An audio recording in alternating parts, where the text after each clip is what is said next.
asochelelanso akuchita zaupano nganza udani zavutitsitsa mdziko mbuye bwerani mutitenge tinke kwatu munalonjezako tikakhaleko kwa muyaya.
Zikola pansi likusocherela antu ambiri alikukopero akukonda utanga owakondweretsa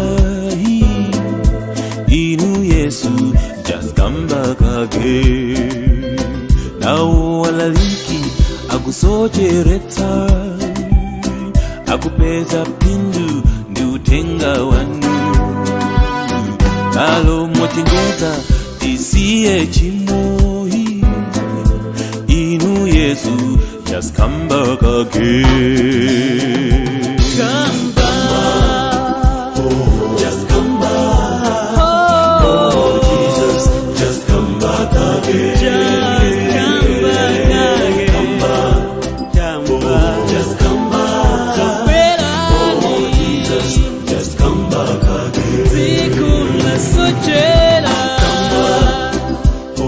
Just come back.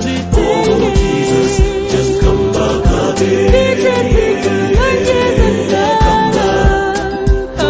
Just come back. Jesus, just come back again. If I see aku pembera, tali ena aku kaneni.